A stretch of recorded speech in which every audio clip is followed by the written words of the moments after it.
I want to thank you for coming here today. Today we're going to be talking about protecting your data. Together we protect each other. And as you can see, here's a picture of a security shield. We have some data up there, a virus, and this is supposed to represent a hacker. Now, we're going to go over a quick overview of what we're going to be talking about in today's presentation. Number one, we're talking about password length, generating and cracking the password. Just a question, how many characters is your password? How long is your password? I have two passwords. One is about 8 letters, and the other one is about 22 letters. Okay, that's nice. 9.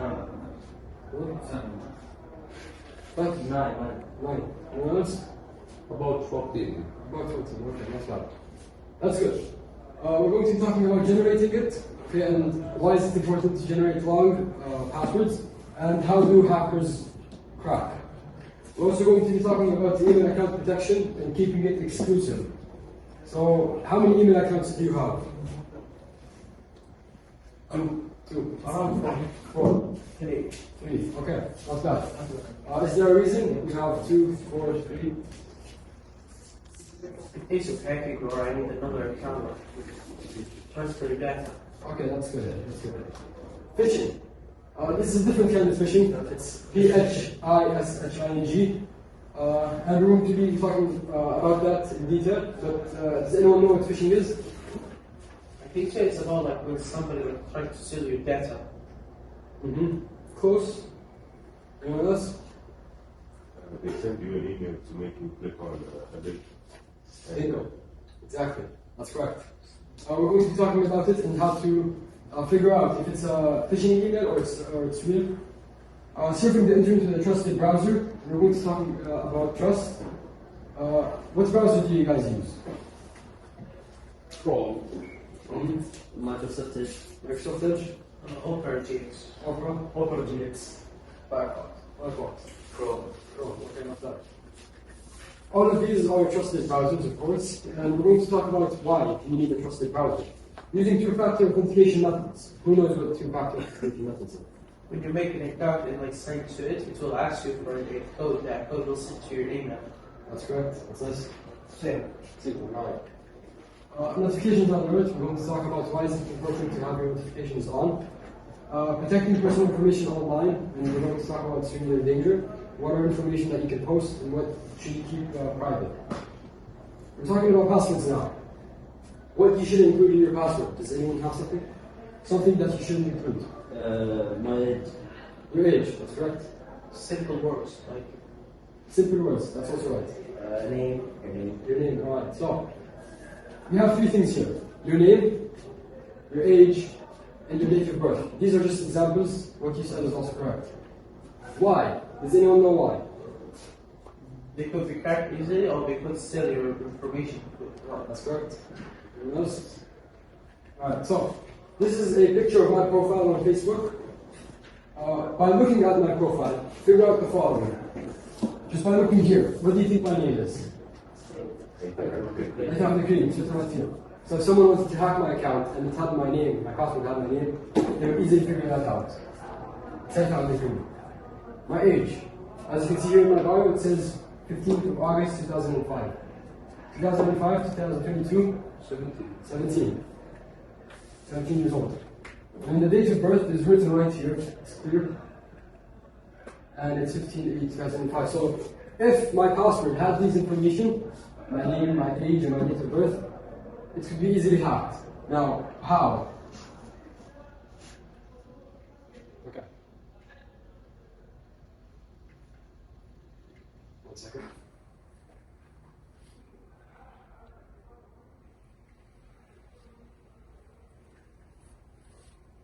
Okay, so here,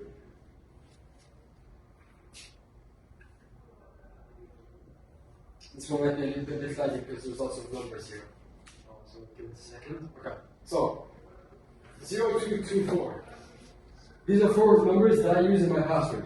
In under 1 second, a software was able to generate all these combinations, and my password is repeated 5 times here. You can find my password here. In under 1 second, a software created all these combinations. If, for example, my password had my name in it, HAYTHAM, and it had these numbers. A bot could automatically generate all the passwords, all possible combinations. It will lead to getting my password correct. So that's why you should include public information as your password. Now, cracking your password. We're talking about length and how strong it is. So we have here 7 characters, MIX589 hashtag. The password is considered weak. It's only 7 characters. 17 minutes. It takes a bot or a software 17 minutes to generate this exact password. But if you add 3 characters to it, MIX589 hashtag 2.5, it takes from 17 minutes to 12 days. And if you add 3 more, MIX589 hashtag 2.5 HAY, from 12 days to 31 years. If someone wanted to hack my account, they need 31 years of generating passwords to be able to hack it. We're going on to email protection now. We said you have multiple accounts, 3, 4, 2. Why? You want one for your professional life, okay? Why? So what is professional life? Basically school, work, anything professional that you have to be professional. And then personal life, which is family, friends, where you upload pictures of yourself onto the Google Drive or whatever. And then testing. There are websites that ask you for your email before you can use the service. You have to sign up with your email. And let's say you don't trust that website, so you put in the testing account. For your personal life, you put you connect your social media accounts to it. And in your professional life, you leave it professional. Why? Because if you get hacked on your professional life, they won't be able to access your personal. And if you get hacked on your testing, it won't affect any of these two. So that was a quick overview about it. Now phishing. What Abdulrahman said, it was correct. We have Instagram, Facebook, and Microsoft as examples here. There are many more, such as Twitter, Reddit, and so on.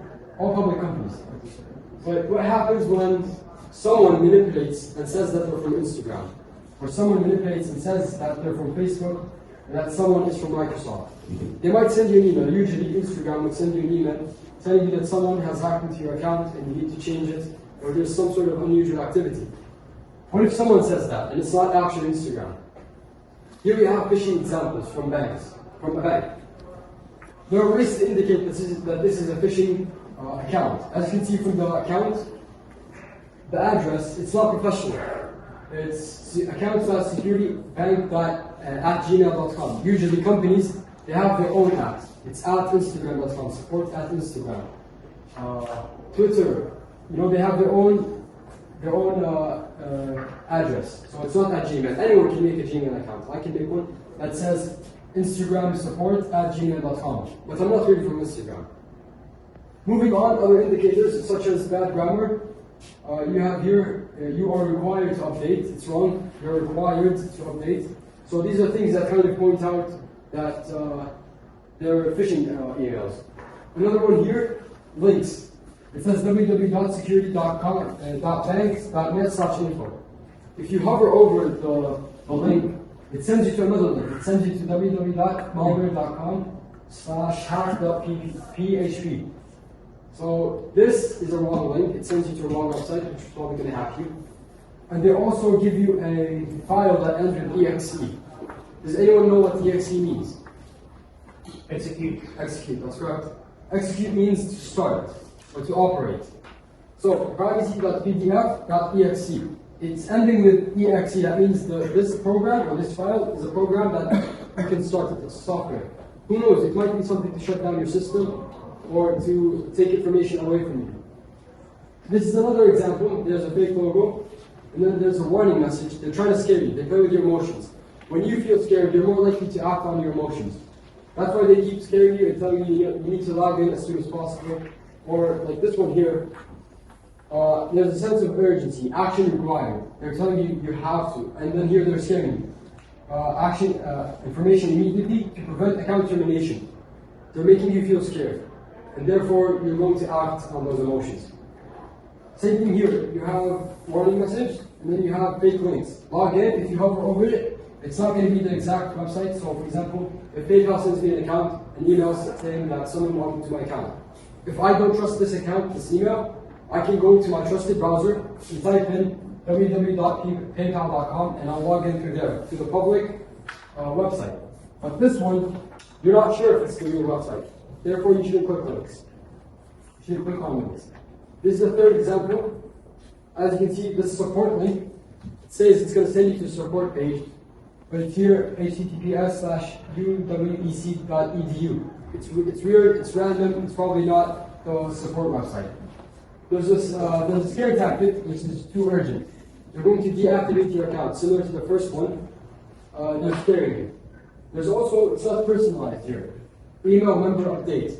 Usually, when you're signed in with a company like Instagram, they know your name. They're going to contact you. Hi there, Haytham, or hi there, Abdurrahman, or anyone. Here, they don't know anything about you. They're trying to find information about you. That's why it's not personalized. It's not towards you. Moving on, using a trusted browser. Why should you use a trusted browser? Why should it be trusted? Why should you trust the browser? So everyone wants to read that. Alright, so because they won't steal your data.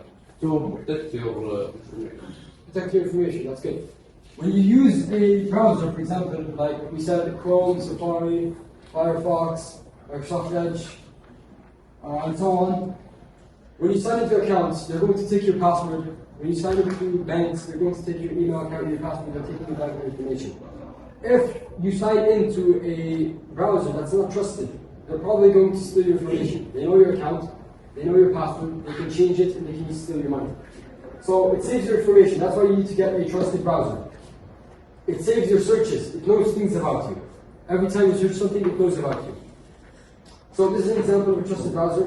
Another one here, Microsoft Edge, Safari, and Google Chrome. Excuse me. So trust. This is a different example here. We're talking about this logo right here. Does anyone know what this is?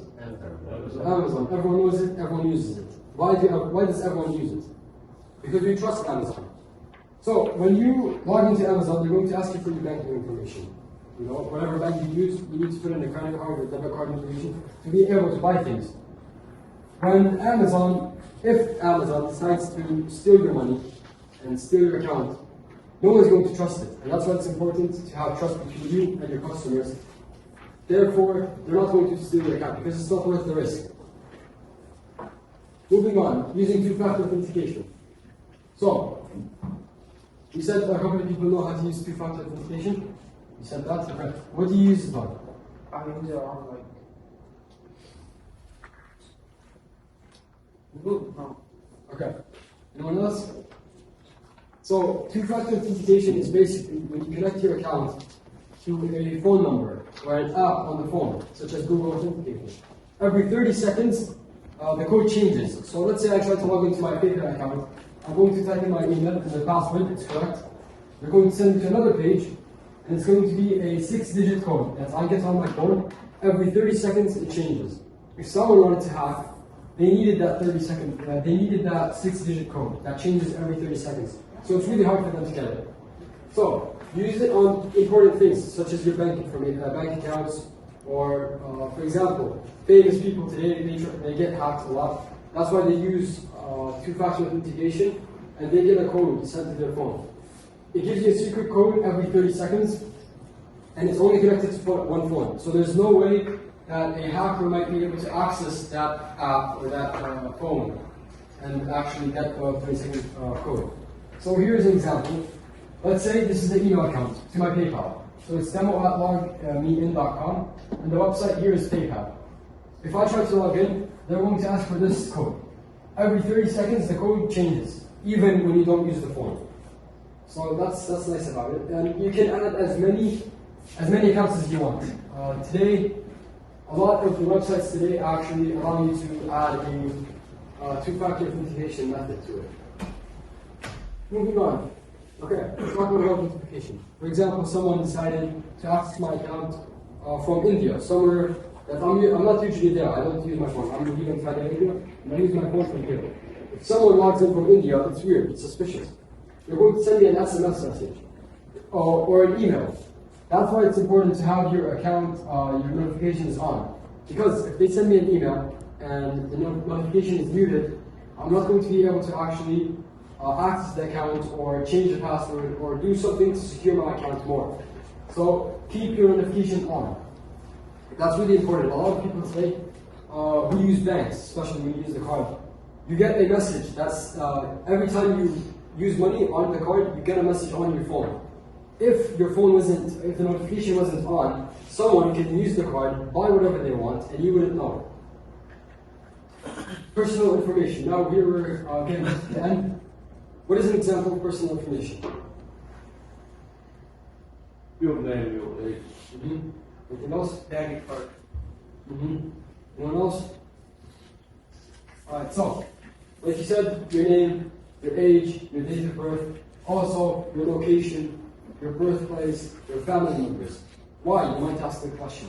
Well, there are two websites that are really famous for unmask and check people. And I've tried this before. You can write someone's first name, last name, and the city, the location. So first name, last name, they might ask you about their age or birthplace, and they're going to give you possible family members. And this is real, it works. You can check the websites out, unmask.com and checkpeople.com. These two work. Now, Does it work well? it does work well, yes. Really? I've tried What about that. the accuracy? If you type someone's names, okay, what about the accuracy? The accuracy is pretty good. Really? It gives you all the criminal records, it gives you the age, possible family members, cars owned, anything, criminal records basically, numbers, email addresses, and I've tried it and it worked, yeah. And it gives you the age, exactly. So, we're here at the end. Together we protect each other. I want to thank you for your time, and I want to also remind you that I want you guys to help us, help the community, to protect each other. I want you to share this information that you learned, and I hope you found it useful. So please, if you found anything useful, make sure to share it with friends, family, help protect each other, because together we protect each other.